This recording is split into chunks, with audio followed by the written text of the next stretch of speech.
여러분 안녕하십니까? 오늘 꼭 알아야 하는 뉴스 프레스룸 라이브의 구경호입니다. 자, 10월 16일 수요일인데요.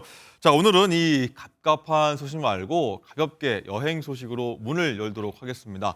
자, 최근 날씨가 이렇게나 좋으면서 가을 맛집 찾는 분들 많으실 텐데 이 여행도 하고 맛집 탐방도 할 수 있는 여행 코스 신익수 여행 전문 기자가 안내해 드립니다. 안녕하십니까? 네, 반갑습니다. 어서 오십시오. 네. 예, 이 가을 먹방 투어 기대되는데 오늘 준비한 곳은 어디입니까? 담백하게 하겠습니다. 제가 복잡하잖아요. 막 먹방 찾으면 네. 한 글자로 딱 정리해드리고요. 네. 근데 가을의 메인 요리는 역시 단풍이기 때문에 단풍 보고 양념으로 맛집을 찾아가는데 네. 한 글자로 딱 정리입니다. 뭡니까? 자, 첫 번째는요.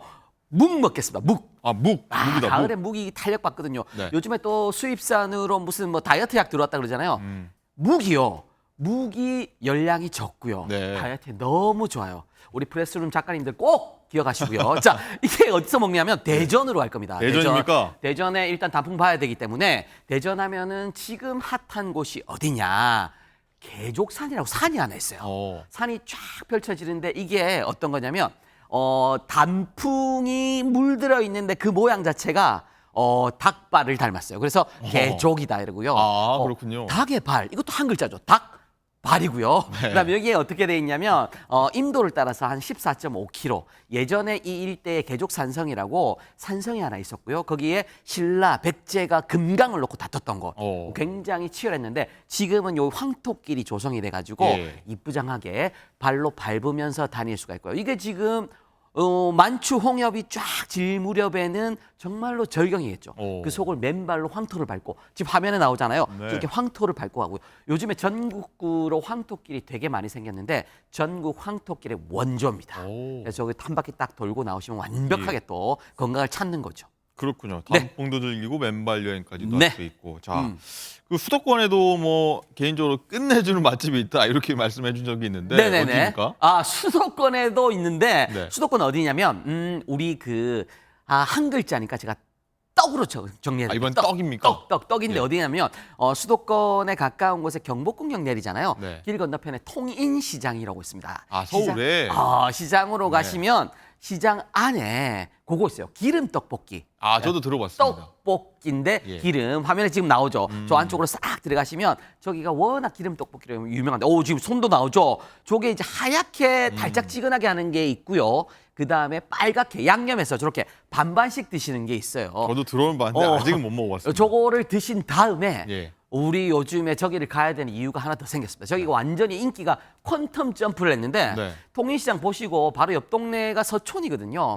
서촌에 또 요즘에 난리가 났어요. 왜냐하면 우리 그 노벨 문학상 이름도 한강. 한강. 예. 한강 이름도 한 글자예요.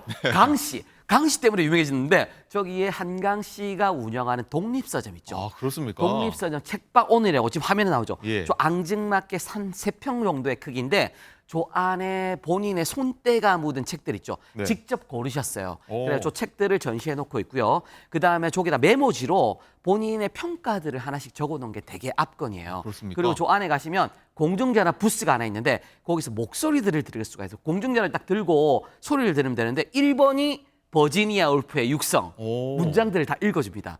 그리고 0번은 그런 거 있잖아요. 무슨 흙소리, 발길 소리 이런 거. 산을 올라가는 발길 소리가 0번. 아, 언제 다녀오셨습니까? 이런 거? 그러니까요. 이걸 예. 다 다녀와야죠. 그리고 샵 버튼. 네. 샵 버튼에는 소설가 박경리 선생님 네. 목소리를 직접 들을 수가 있습니다. 저거는 그렇군요. 50초 동안 가는 건데 저 화면 나오죠. 저 이제 손잡이를 딱 들고 수화기를 들고 길을 딱 들으면서 네. 50초 동안 버튼을 딱 누르면 됩니다. 저 안타까운 거는 네. 2번 정도의 신익수 저서 있거든요. 제가 쓴 저서. 아, 책이 있으십니까? 여행 꿀팁 예. 같은 거 이런 것 좀 들어갔으면 좋겠는데 네. 그게 아직 없어서 제가 한강 씨한테 부탁드리려고요. 아, 그렇습니까? 네네네. 아, 친하십니까? 아니죠. 친할 리가 있나요? 부탁을 한번 드려보시겠다. 너무 바쁘신 분이니까 네. 저하고는 급이 다르죠. 알겠습니다. 어쨌든 이 가을 먹방 여행 뭐 네. 다른 데도 있다고 들었는데 또 어디 있습니까? 다른 곳들도 가야죠. 그래서 또 한 글자 하면 생각나는 것 중에 전통주 하나 찍어드릴게요. 주. 술. 전통주인데 요거를 죽하고 같이 먹겠습니다. 묵떡 주로 가네요. 주로. 여기는 충남 서천으로 가시고요. 네. 한산 모시로 유명한 동네. 거기 가면 지금 가을에 메인 요리가 뭐가 있냐면 억새 갈대 하나 봐야죠. 억새 갈대밭이 있는데 신성리 갈대밭이라고 굉장히 큰 곳이 있습니다. 10만 평 정도 되고요. 쫙 펼쳐지는데 거기서 억새 갈대밭 딱 보고 난 뒤에 그 다음에 가야 될 곳이 죽인데 여기가 금강변이에요. 네. 그래서 금강에 가면은 원래 유명한 게 어죽이죠. 어죽. 지난번에 우리 금산편 할 때 잠깐 다녀왔는데 어죽으로 그 위에 민물, 뭐 쏘가리, 빠가사리, 뭐 메기 이런 것들 있잖아요. 다 네. 넣고 끓인 어죽 하나 드시고요. 그 다음에 드실 게 어떤 게 있냐면 그 주변으로 그 외에 피라미들 있죠. 피라미드를 잡아서 튀겨서 만드는 그게 있고 그 다음에 ጁ를 드셔야 되잖아요. 여기에 가장 유명한 게 소곡주 유명합니다. 그래서 아, 저도 좋아합니다. 좋아죠. 예. 달짝지근한 쌀을 발효해서 달짝지근하게 만든 건데 안진뱅이 술이라고도 하죠. 안진뱅이 술이죠. 이거를 홀짝홀짝 앉아서 먹다 보면 못 일어납니다. 그래서 안진뱅이 술이라 부르는데 이게 네. 대통령의 술이라고 또 불리거든요. 문재인 대통령이나 노무현 대통령이 기념품으로 많이들 증정한 건데 소곡주 서천에 가시면 꼭 드셔야 된다. 기억을 네. 해두시면 되겠죠. 묵떡, 죽까지 설명해 주셨고요. 어쨌든 네네. 저희가 서울에 있다 보니까 네네. 서울 도심에 좀 가깝게 갈 수 있는 거. 아까 아. 통인시장 말씀해 주셨지만 또 네. 있을까요? 강촌 하나 가겠습니다. 강촌. 경기권이니까 강촌 찍고 강촌에는 한 글자로 아예 통찰력을 주는 그 희한한 포인트가 하나 있는데 거기가 네. 어디냐면 구곡폭포라는 곳이에요. 오. 구곡폭포는 어떻게 돼 있냐? 거기에 9구비를 두리친다고 거기가 구굴이고요. 네. 9곡을 지나가면 폭포가 하나 등장하는데 그게 9곡을 지난다 그래서 구곡폭포고요. 오. 그 구비마다 뭘 심어놨냐면 끼, 꿈, 끈, 깡, 꾀, 꼴 이런 거 있죠. 당글자네요. 다 한 글자로 통찰력을 심어놨어요. 그래서 우리 시청자 여러분들이 좀 주목해야 될 게 뭐냐면, 저 지금 입구가 나오죠. 저걸 이제 밟고 가다 보면 나오는데, 시청자 여러분들께는 제가 그거 알려드릴게요. 꾀가 굉장히 중요하거든요. 꿈이나 뭐 끼 이런 거는 다 알잖아요. 네. 꾀는 왜 중요하냐? 우리가 보통 뭐 성실, 노력 이런 것만 생각하잖아요. 이런 거 말고요. 꾀가 가끔씩 필요한 연령대가 옵니다. 그렇죠. 그래서 꾀를 가지고요. 그 다음에 이제 끈도 잡아야 되고 마지막에 끝이 있어요. 폭포 앞에 끝이 있는데 끝이 아니죠. 또 다른 시작이니까요. 제가 방송이 끝나도 끝은 아닙니다. 전 또 돌아옵니다. 그걸 알겠습니다. 기억해 두시면 되겠죠. 계속해서 한번 뵙길 바라겠고요. 네. 어쨌든 방송 끝나고 네. 혹은 뭐 이번 주말에 한번 말씀해 주고 가면 좋을 것 같다는 생각이 정말로요. 듭니다. 네. 알겠습니다. 네. 일단 여기까지 듣겠습니다. 저는 고맙습니다. 끝 인사도 끝으로 해야 될게요. 끝이 아닙니다. 끝이 아니죠. 알겠습니다. 네, 알겠습니다. 고맙습니다. 네.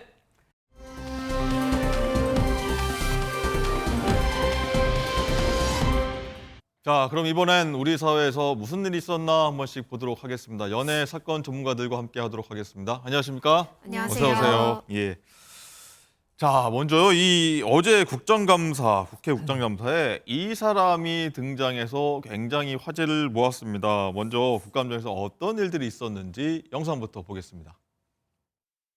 Me, me, me, me, me, me, me, me, only me, me, me, me, me, me, me, me, me, me, me, me, sexy me. Me, me, me, me, me, me, me, me, me, me, only me, me, me, me, me, me, me, me, me, me, me, me, sexy me. Me, me, me, 밈으로 호칭하는 커뮤니케이션 문화가 정착되어 있습니다. 밈으로 호칭하는 커뮤니케이션 문화가 정착되어 어느 회사가 내 저건지 명확하게 인지를 하고 회사를 다녔습니까? 정말 죄송한데 저 이해 못했어요. 최근에 그 이미지 대표님과 방시혁 대표님 간의 갈등이 조금 있었잖아요. 하여튼 뭐예요? 갈등 싸움이 아, 네. 있었잖아요. 네. 혹- 제가 여기 만약에 또 다시 나와야 한다면 한국어 공부 더 열심히 해서 나오겠습니다. 감사합니다. 네, 이 세계적인 걸그룹 뉴진스의 한희 씨였는데 뭐 걸그룹으로서는 처음으로 국감장에 와서 이렇게 화제를 모았는데 자, 장 기자 이 보셨다시피 뭐 의원들도 뭐 팬이 돼가지고 난리가 났는데 뭐 팬미팅장인지 국감장인지 헷갈린다 이런 얘기가 나왔어요. 맞습니다. 어제 뭐 국회 직원, 기자들뿐만 아니라 의원들도 이 한희 씨가 오는 문 앞에 서서 이렇게 한희 씨가 오는 모습을 바라보는 모습 저희가 좀 볼 수 있었는데요.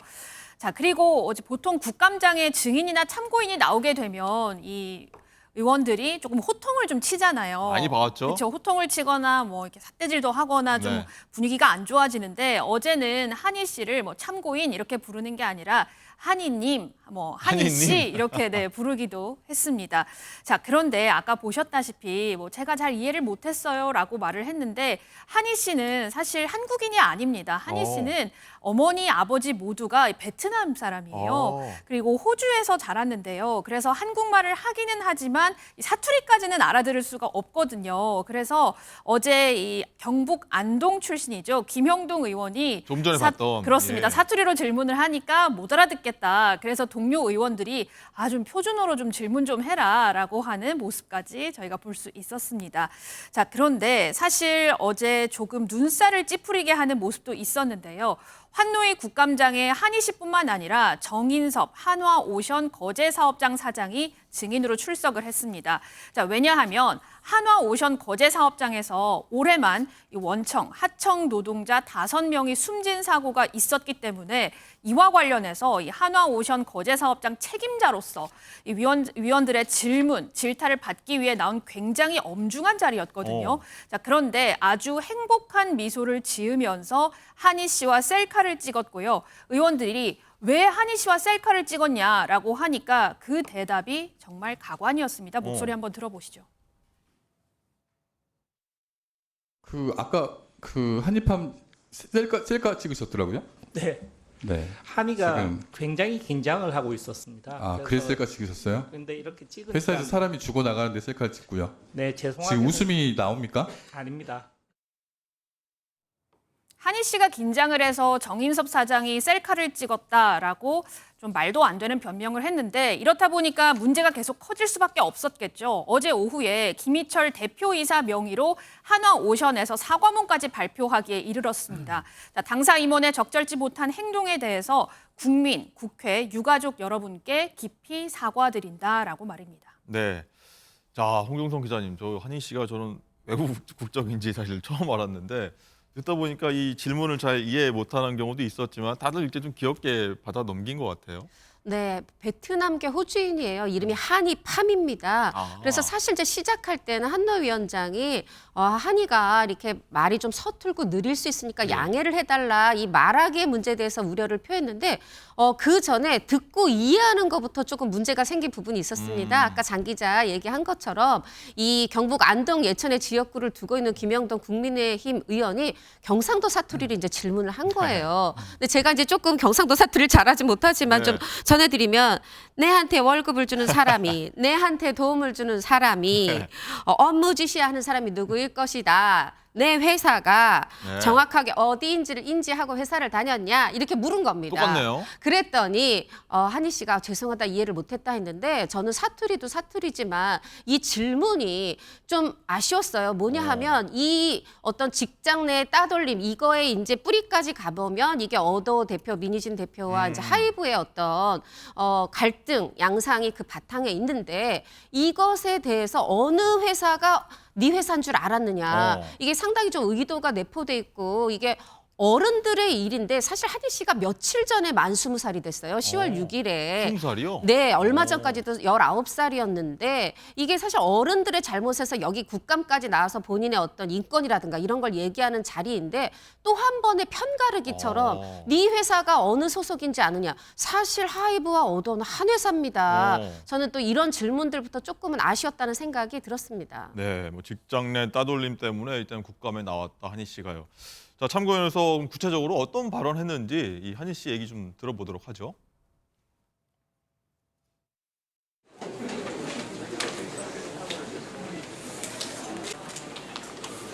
네, 저희 눈을 맞으시고 그리고 다음에 뒤에 따라오는 멤버들한테 못 본 적 무시해라고 하셨어요. 제가 취할 수 있는 다양한 조치들은 다 취했다고 생각합니다만 죄송한데 최선을 다하셨다고 생각하진 않아요. 저희를 지키고 싶으면 어쩔 수 없이 사와야 하거든요. 근데 사회 의지도 없으시고 어떤 액션을 조치하실 의지도 없으시는데 최선을 다하셨다고 할 수는 없으실 것 같아요. 저를 인간으로서 존경하면 적어도 직장 내 괴롭힘과 따돌림 문제는 없지 않을까 싶고요. 이 일에 대해서 관심을 가져주셔서 너무 감사드리고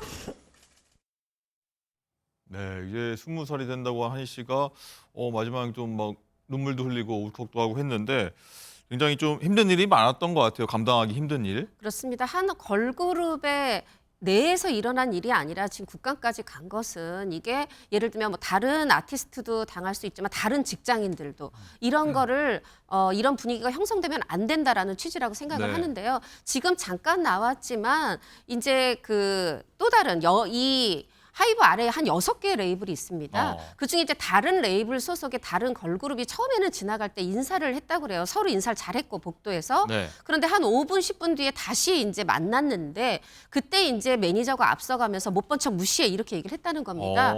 그런데 이걸 두고 방금 이제 또 증인으로 참석한 신인 김주영 대표는 서로 주장이 엇갈린다, 증거가 없다고 했는데 공개된 영상은 CCTV 8초가 있어요. 근데 8초에서는 그 걸그룹이 한이한테 인사를 합니다. 그런데 한이의 주장은 이 뒤에 5분, 10분 뒤에 분명히 무시해라고, 못 본 척 무시해라는 말이 있었는데 그 부분에 대한 영상은 정말 신기하게 없다는 거죠. 이제 이런 부분에 대해서 한이 씨가 얘기했는데 요 한 건이 아니라 사실은 이 아까 제가 6개 레이블이라고 얘기했는데 그중에 매출이 큰 한두 명의 굉장히 박라인이라고 부르는 높은 분들이 있어요. 그분을 특정하는지 모르겠지만 이 뉴진스가 그동안 데뷔한 이래 그분을 마주칠 때마다 인사를 했는데 한 번도 인사를 받지 않았다는 거예요. 이것은 뭐 다른 걸 떠나서 인간에 대한 예의가 아니지 않느냐. 우리가 나이가 어려도 이런 얘기도 했고 이런 일들이 한두 번이 아니었다. 회사가 우리를 싫어한다는 확신이 들었다. 이런 분위기 정말 설명하기 어려워서 그동안 말을 못했는데 이거는 누구도 당하면 안 된다. 이런 얘기를 했어요.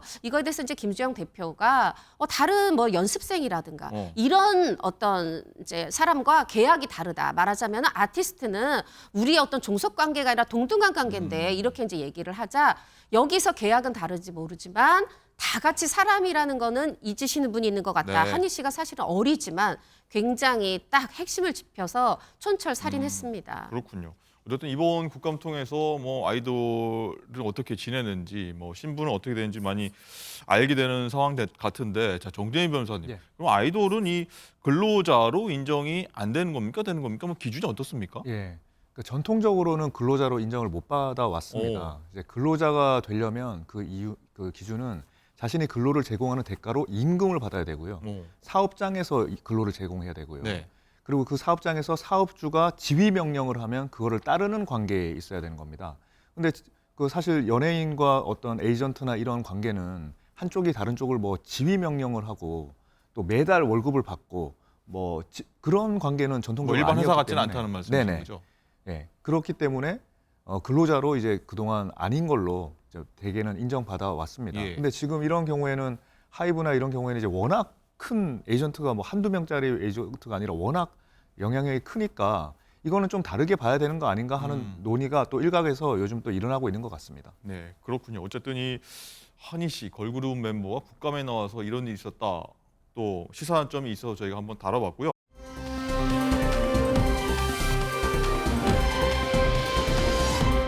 자, 다음은요. 어제 저희가 전해드린 내용인데 이 개그맨 이진호 씨가 불법 도박 논란에 휩싸였다. 이런 얘기인데 장갈 기자, 이 이진호 씨 상황이 좀 악화되는 것 같아요. 이 국민신문고 통해서 이진호 씨에 대한 뭐 수사 의뢰까지 들어왔다고 하더라고요. 그렇습니다. 강남경찰서에서 이 한 민원인이 국민신문고를 통해서 이진호 씨의 이 상습 도박 그리고 사기 혐의에 대한 수사를 요청한 사건을 접수했다고 밝혔습니다.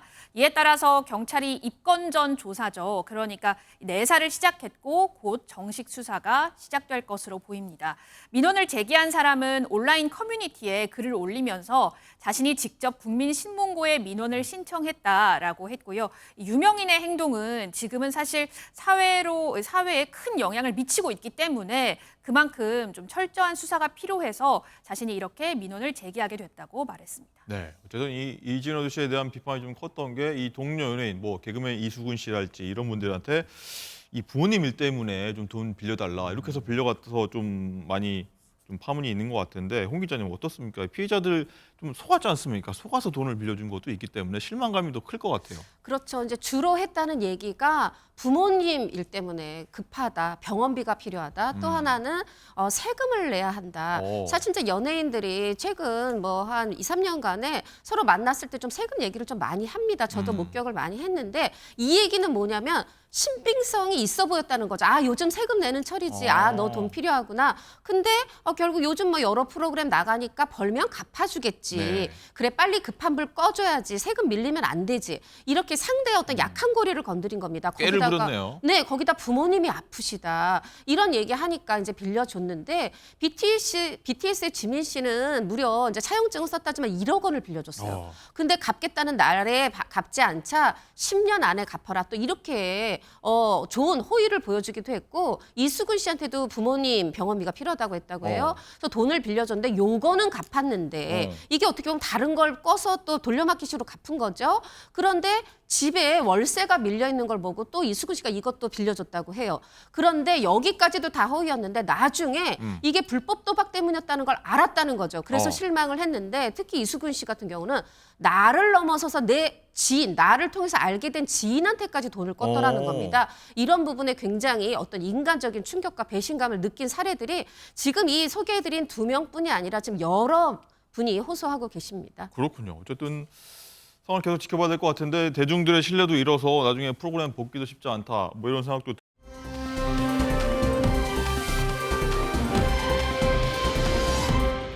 네, 어떻게 보셨습니까? 이 장가희 기자, 이 참 술이 웬수다 이런 말밖에 떠오르질 않네요. 그렇습니다. 지난 6월 서울 용산구 아파트 단지에서 술에 취해서 웃옷까지 벗고 좀 소란을 피우다가 네. 경찰관을 폭행을 했는데요. 기업체 사장님이요. 그렇습니다. 이 아마 김동완 사장 모르시는 분들이 훨씬 더 많으실 거예요. 네. 제가 조금 설명을 해드리면 바나나 맛 우유라든지 이 메론 맛 아이스크림을 판매하는 이 빙그레의 사장직을 맡고 있고요. 나이가 겨우 41살입니다. 83년생이거든요. 자, 그리고 큰아버지가 한화의 김승현 회장이에요. 네, 그렇습니다. 김동완 사장의 이 아버지가 김승현 회장의 동생인 거죠. 자, 이 김동완 사장은 2014년 빙그레에 입사를 해서 2021년 1월 임원으로 승진해서 올해 3월에 사장직으로 올랐습니다. 자, 사실 이 빙그레라는 회사는 애국 이미지가 좀 큰데요. 왜냐하면 이 김동완 사장의 어머니가 백범 김구 선생의 손녀예요. 그래서 좀 애국 이미지가 굉장히 강했고 또 이 빙그레라는 사명 역시 도산 안창호 선생의 이 빙그레 사상을 이어받아서 빙그레라는 이 사명도 갖게 됐습니다. 자, 그리고 독립유공자 후손 장합 사업까지 하고 있고요. 하지만 이번 이 장남의 폭행 사건으로 인해서 이런 이미지에 좀 타격이 불가피해 보인다. 이런 분석이 나오고 있습니다. 예, 장가희 기자 얘기 들어보니까 집안도 굉장히 훌륭한 가문이시고 역사적으로 좀 의미가 있는 집안이신데 왜 그랬을까 하는 생각이 드는데 이 정지민 변호사님, 일단은 이 김동완 사장이 혐의를 다 인정을 했습니다. 뭐 경찰과 폭행까지 했는데 그럼 처벌 어떻게 되는 겁니까? 지금 검찰이 징역 6월에 집행유예 1년을 구형한 것 같은데요.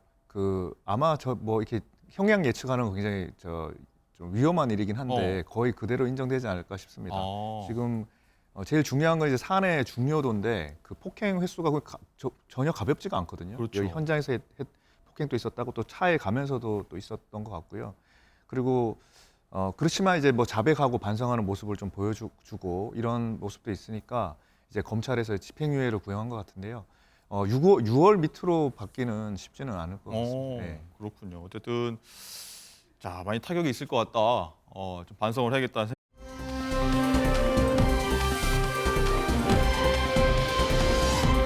자, 다음 사건도 보겠습니다. 이 사건입니다. 이 범행을 목격하고 신고했는데 그 범인이 내 사업장을 찾아오면 얼마나 두려울까 하는 얘기인데 장가희 기자, 이 어떤 얘기입니까? 음주 뺑소니범 얘기라고 하는데 구체적으로? 그렇습니다. 이게 사건이 발생한 게 지난달이거든요. 전북 완주군에서 한 승용차가 택시를 들이받았습니다.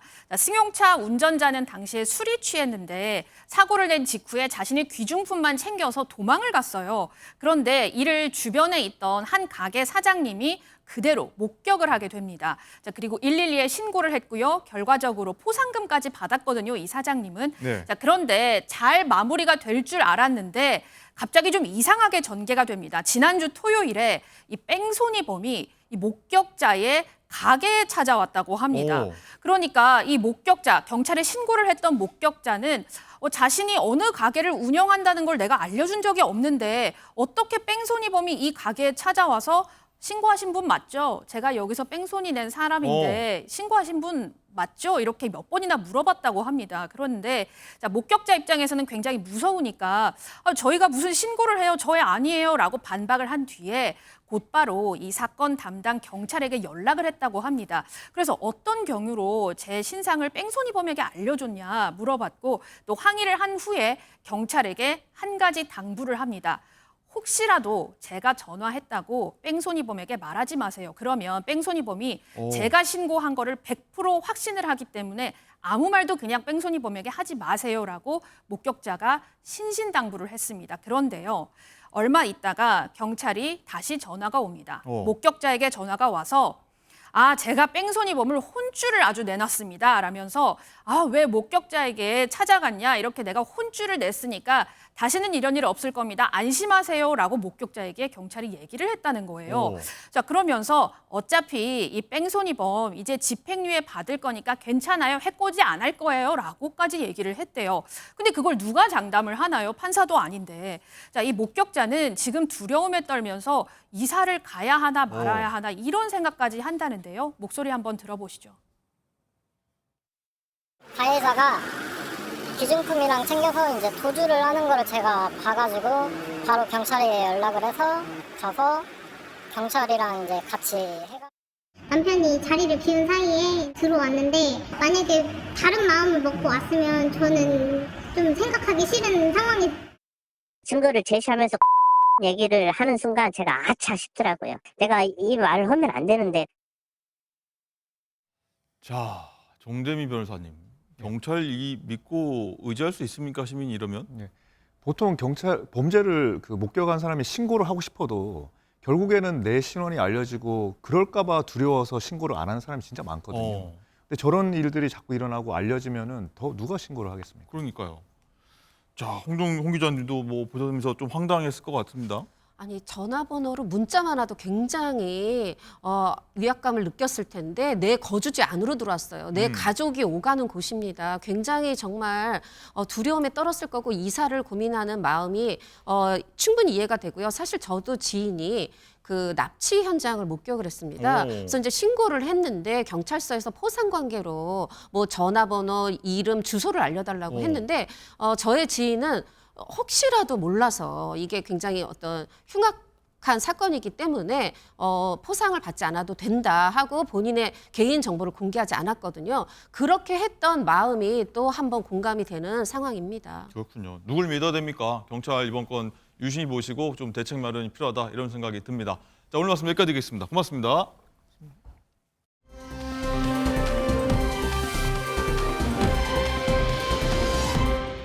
자, 이번엔요. 김장 준비하는 분들 위해서 정보 하나 드리려고 합니다. 자, 김장을 직접 담가보고 또 고품질의 다양한 김치를 한 자리에서 맛볼 수 있는 축제가요. 서울에서 조금 전에 개막을 했는데 자, 현장 가보도록 하겠습니다. 자, 이승민 기자, 첫 행사라고 하는데 어디서 열리고 있는 건가요? 네, 제1회 대한민국 김장 김치 축제는 이곳 남산골 한옥마을에서 열리고 있습니다. 이제 막 시작된 개막식이 진행 중인데요. 아침부터 축제장에는 많은 사람들이 모여 다양한 김치를 맛보며 축제를 즐기고 있습니다. We came from Bulgaria to taste kimchi. 한국 김치 맛있어요. 축제장 안 팔도 김치 전시관에서는 과거부터 전해 내려온 16가지 김치가 전시돼 있고요. 명장 명인관에서는 명인들이 직접 김장김치를 담그는 시연 행사와 레시피 강의가 진행됩니다. 축제장에서는 사용되는 재료는 모두 고품질의 국산 재료들로 준비됐다고 합니다. 우리 농산물 100%로 준비를 했습니다. 특히 고춧가루하면 영양이잖아요. 영양의 고추는 품질도 좋지만 맛도 단맛이 나고 최고의 고추로 준비를. 대회 첫날인 오늘은 김치 체험 행사뿐만 아니라 마술쇼, 팔씨름 대회가 열립니다. 내일은 김치 골든벨과 레크리에이션 등 다양한 즐길거리가 기다리고 있습니다. 이번 김장축제는 나눔을 실천하는 자리이기도 한데요. 저소득층과 소외된 청소년, 장애인 센터에 축제 기간에 담금 김치 5톤이 기부될 예정입니다. 지금까지 남산골 한옥마을에서 MBN 뉴스 이승민입니다.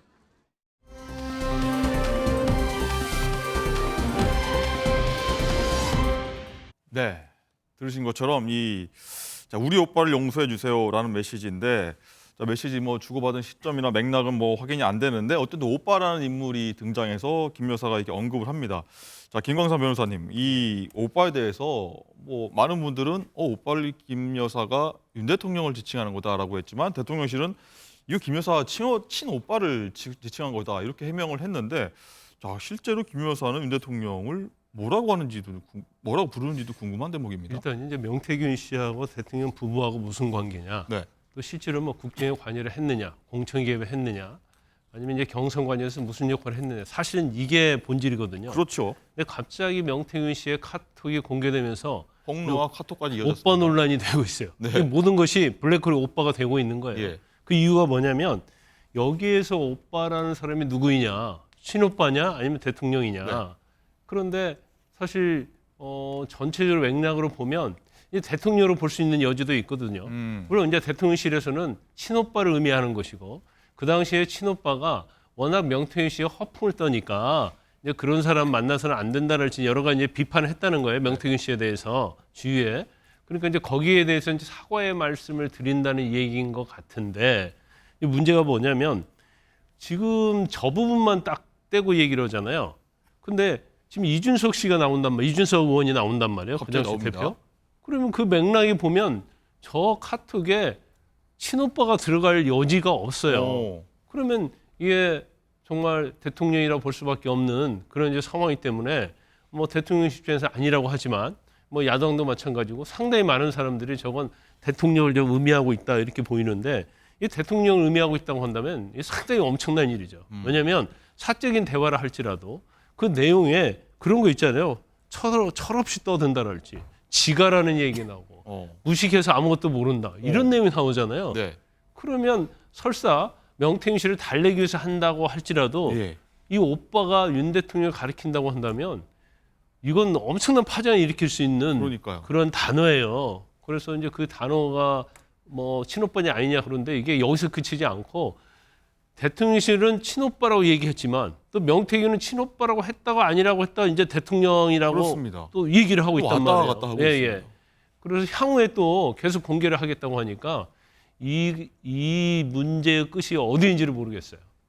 자, 김상일 대변인. 네. 뭐 저희가 매일같이 요새 이 명태균 씨가 도대체 누구냐, 허풍쟁이냐, 맞는 말이냐 계속 얘기하다가 카톡 얘기까지 왔고, 좀 전에 말씀해 주신 대로 어느 언론사한테는 김 여사의 친오빠를 지칭하는 것이다라고 했다가 또 갑자기 다른 기자한테는 그냥 윤 대통령이라고 해라. 네. 이렇게 얘기했다는 겁니다. 이 누굽니까, 오빠는? 누굴 말하는 겁니까? 자, 국민 인식은요, 이 얘기를 딱 듣고 이거는 대통령이시겠다라고 생각을 한 게 전 많다고 봐요. 저도 그렇게 느껴졌고. 그러면 이 상황 속에서 가장 큰 피해를 보는 곳이 어디죠? 가장 잃을 게 많은 곳이 어디죠? 대통령과 대통령실이잖아요. 그러면 그 피해를 최소화하기 위해서 이거를 빠르게 해소를 해야 되잖아요. 그죠? 근데 빠르게 해소가 안 됩니다. 그건 뭐냐? 설명이 충분치 않다는 거예요. 그리고 언론은 대통령실 취재가 안 되니까 명태균 씨만 취재를 합니다. 그런 상황입니다. 명태균 씨만 취재해가지고 이게 해소가 되겠습니까? 명태균 씨는 지금 기싸움을 벌이고 있는 사람이에요. 거기가 지금 자기가 먼저 이걸 해소해 줄 이유가 없잖아요, 전혀. 그러면 명태균 씨에 대한 피해, 대통령실에 대한 피해, 이거 어느 쪽이 급한 거죠? 대통령실이 급한 거 아닌가요? 모든 사람들이 이게 김건희 여사가 국정에 대통령을 통해서 사실상 깊숙하게 관여하고 있다는 느낌을 주고 있습니다. 특히나 이게 공천 개입으로부터 불거진 거잖아요. 공천 개입은 두 가지 사안입니다. 총선과 재보궐. 지금 여당에서는 패널들이 나와서 총선 개입은 없었다는 얘기만 해요. 총선 개입의 여지가 없다라는 얘기를 합니다. 재보궐 얘기는 못 해요. 그러면 재보궐 개입은 이런 것들을 보면 국민들에게는 재보궐 공천은 확실히 김건희 여사가 있는 게 맞겠네라는 확신으로 이어지게 되는 상황입니다. 이걸 왜 못 끊죠? 대통령실이? 예? 구체적인 카톡 내용을 찾아서라도 포렌식을 해서라도 끊어줘야 되는 게 맞는 거 아니겠습니까? 그런 걸 본다면 국민들은 계속해서 대통령실이 뭔가 꼴리는 게 있구나라는 생각을 지우기는 어려운 상황이다 이렇게 말씀드립니다. 자, 김광삼 변호사님, 어쨌든 이 말씀하신 것처럼 대통령께서 명확하게 해명을 해서 끊어버리면 되는데 어쨌든 대통령실 입장은 뭐 법적 대응 검토하지 않겠다 뭐 이런 입장인 것 같은데 또 이 얘기도 있습니다. 대통령실에서는 이 명 씨가 윤 대통령 부부와 매일 6개월간 스피커톤을 통화했다. 이런 사실에 터무니없다고 얘기하는 상황인데 명확하게 뭐 김상일 대변인 말씀처럼 해설해버린다면 털고 갈 수 있을 것 같은데 조금은 뭔가 부족하다는 느낌이 들긴 하거든요. 그 이제 스피커폰으로 통화했다. 이건 굉장히 중요한 부분이죠. 왜냐하면 이제까지 김건희 여사와 관련된 부분이 나왔는데 다음 단계는 그러면 대통령과 관련된 부분이 나올 수 있거든요. 그러면 사실은 이제 대통령 관련되면 이건 일파만파 더 파장이 좀 커질 수 있다고 보는데 우리가 처음에 명태균 씨 이제 허풍, 오세훈도 만들고 이준석도 만들고 뭐 대통령 만들기 쉽다. 이건 허풍이죠. 뭐 그게 쉬운 게 아니잖아요. 그럼요.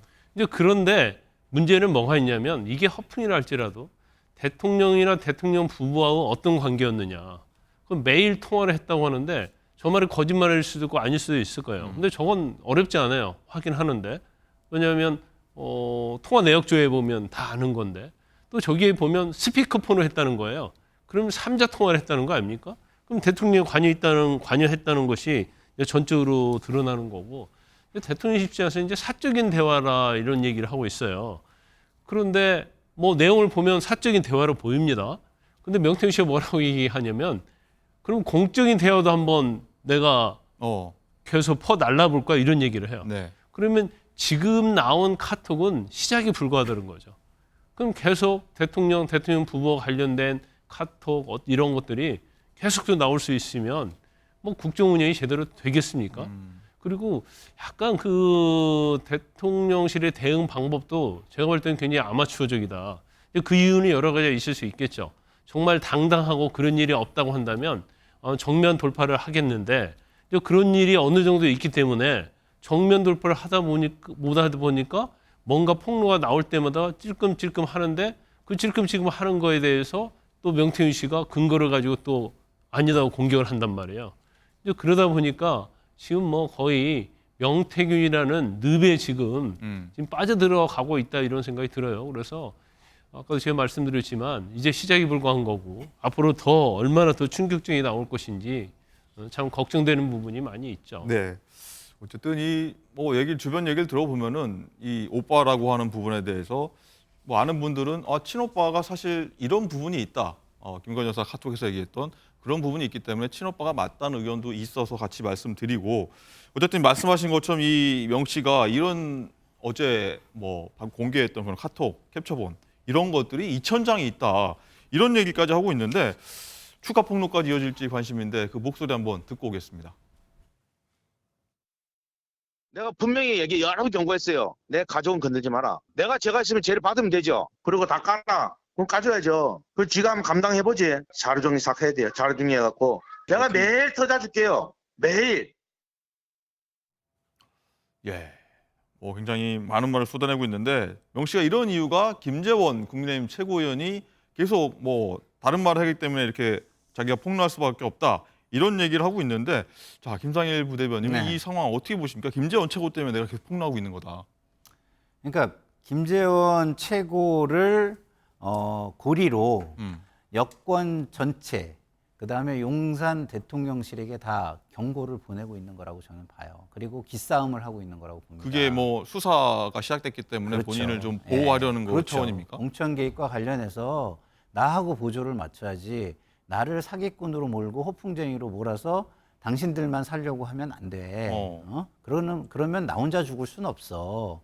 라는 이야기를 하고 있는 것으로 저는 개인적으로 추론을 합니다. 네. 그렇게 추론이 돼요. 근데 좀 전에 김광삼 변호사님께서 두 글자를 굉장히 의미심장한 두 글자를 말씀하셨어요. 당당. 네. 당당하지가 못해요.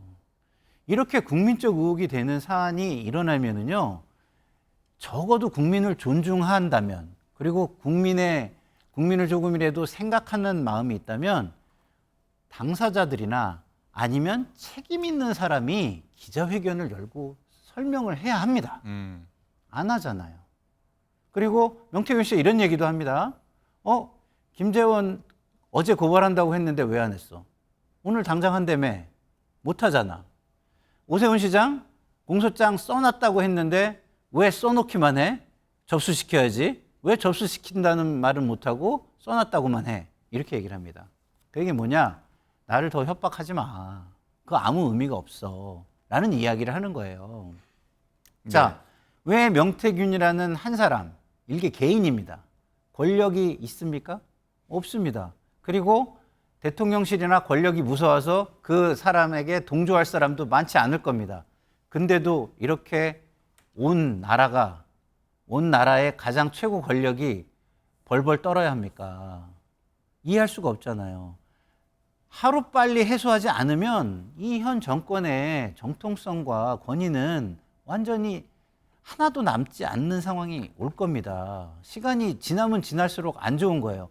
빠르게 해소를 해야 된다고 자꾸 말씀을 드리고 김광삼 변호사님이 말씀하신 두 글자 당당해야 한다. 당당한 모습으로 국민에게 비춰줘야 된다.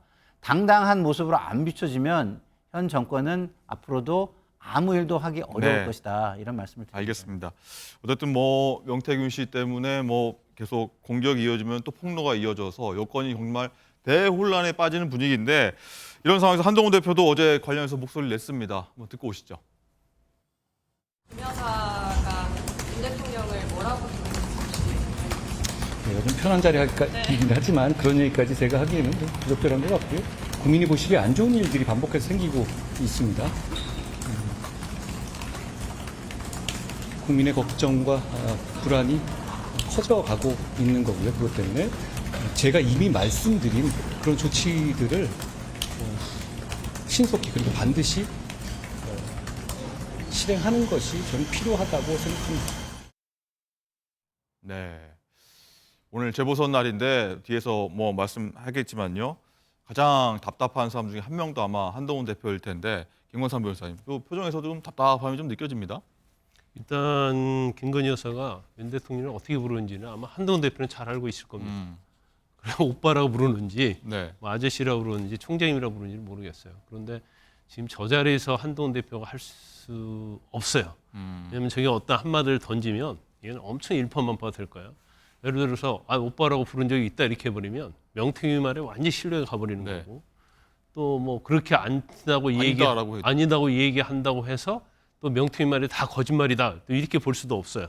그러니까 이제 본인이 그 당시 이제 판단을 해서 뭐 이런 자리에서 내가 말할 수 있는 것은 아니다 이렇게 본다고 할 수 있고 지금 사실 지금 명태균 어떻게 보면 게이트라고도 볼 수 있을 정도로 엄청난 쓰나미가 몰려오고 있잖아요. 이런 얘기를 했잖아요. 재원아, 김재원 최고로 말하는 거예요.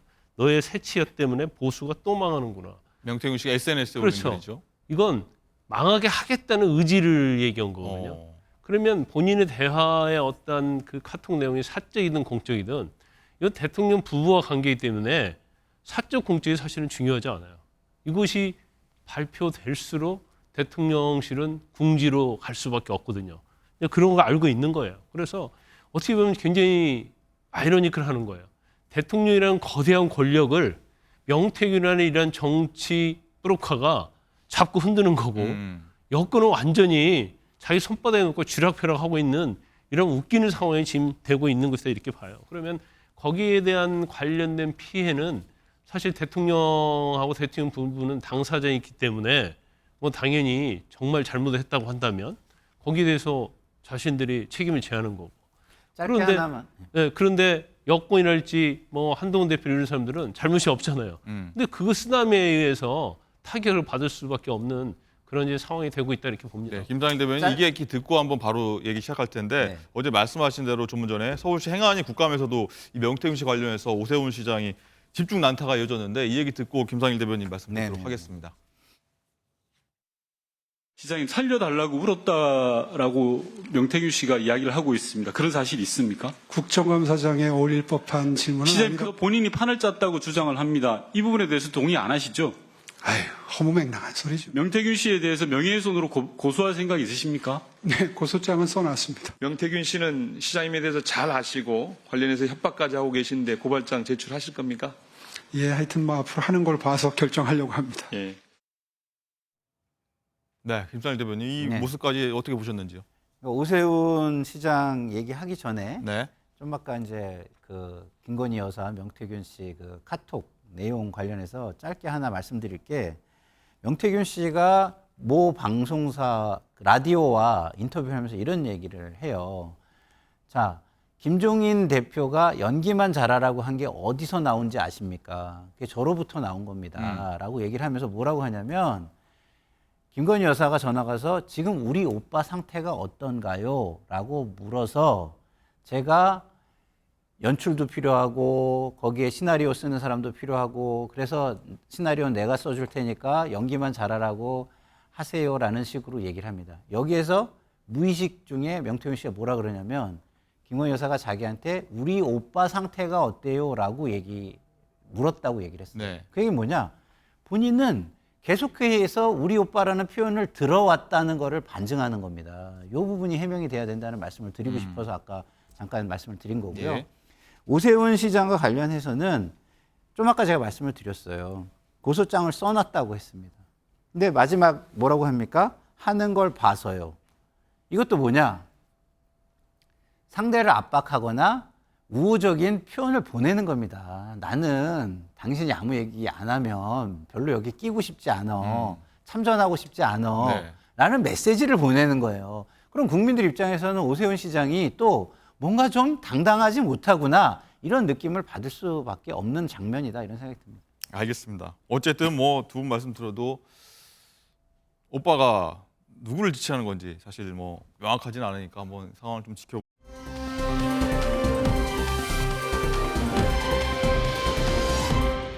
어쨌든 명 씨가 이렇게 정치권 혼란에 빠뜨린 가운데 오늘 재보궐선거가 조금 전에 말씀드린 것처럼 시작됐습니다. 전국 4개 지역의 이 기초단체장과 이 서울시 교육감을 뽑게 되는데 투표가 오늘 8시까지 진행되고요. 이 당선 윤곽은 아마 오늘 자정쯤 나오지 않을까 생각이 듭니다.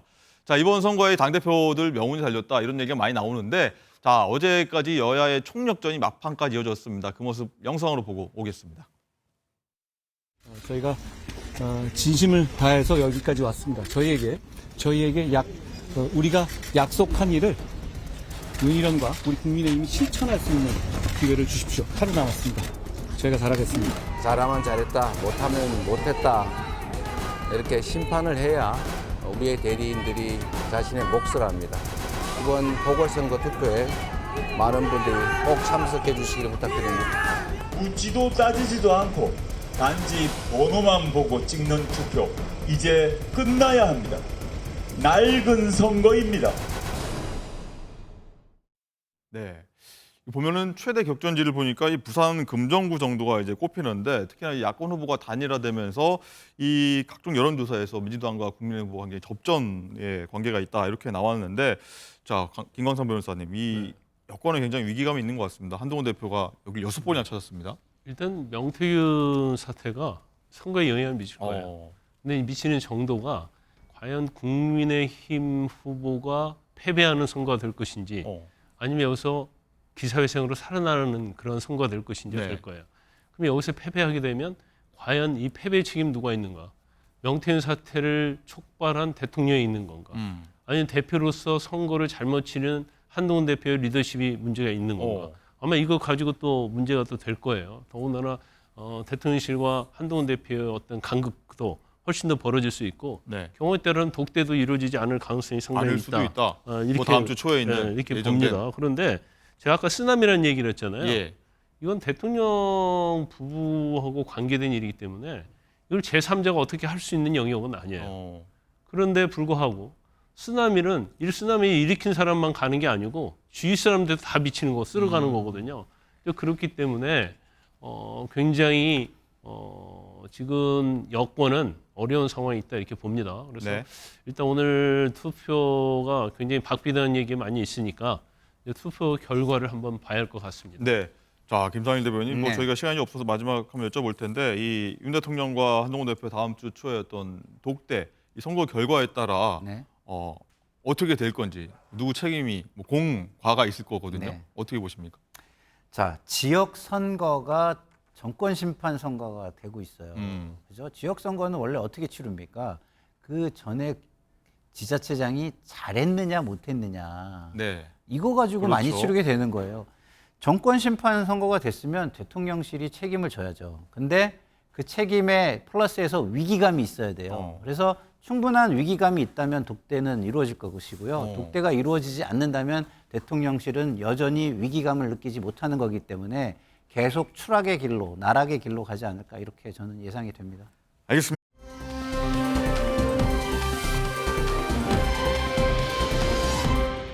라이브 픽입니다. 어제 북한이 결국 경의선과 동해선 남북 연결도로를 폭파하고 요새화 공사에 들어갔습니다. 폭발 당시에 경의선과 동해선 일대 남북 연결도로, 커다란 굉음과 함께 경의선 일대 북측 도로가 무너지고요. 동해선 일대 남북 연결도로에서도 폭발과 함께 연기가 피어납니다. 폭발의 충격은 카메라가 흔들릴 정도로 컸는데요. 한국 국민 세금 1,800억 원으로 만들어진 다리는 순식간에 사라졌고 남과 북을 연결하는 유일한 육로들이 사실상 모두 끊기게 됐습니다. 그런데 북한은 여기에 더해 서해 접경 지역에 배치한 해안포 포문을 수시로 개방하기도 하고 국경선 부근 화력부대들에게 사격 준비까지 지시하기도 했는데요. 이에 접경지 주민들의 불안감은 커지는 상황, 우리 정부는 규탄 메시지를 내놓으며 북한군의 동태를 예의주시하고 있습니다. 세계적으로 인기를 끌고 있는 비만 치료제 위고비가 어제 처음으로 국내에 출시되며 품귀 현상을 빚고 있습니다. 일론 머스크의 다이어트 비법으로 유명세를 탄 이 위고비, 식사 후에 분비되는 특정 호르몬과 비슷한 물질로 약물을 주입하면 식욕을 억제하고 포만감을 느끼게 해 체중 감량을 유도하는 것이 특징입니다. 이런 원리로 전 세계 다이어터들에게 큰 기대를 받고 있는데요. 하지만 메스꺼움과 구토 등의 위장장애 부작용도 있고요. 체질량 지수 BMI 30 이상 또는 27 이상이면서 고혈압, 당뇨 등 동반 질환이 있는 성인 환자만 처방이 가능합니다. 게다가 국내에선 한 달치 약값이 80만 원대로 만만치도 않고요. 전문가들은 미용보다는 건강을 위한 치료제로 목적 외 사용은 절대로 권고하지 않는다 전했습니다. 식약처도 오남용 우려가 있는 만큼 불법 유통과 과대 광고를 집중 단속할 계획이라고 하네요.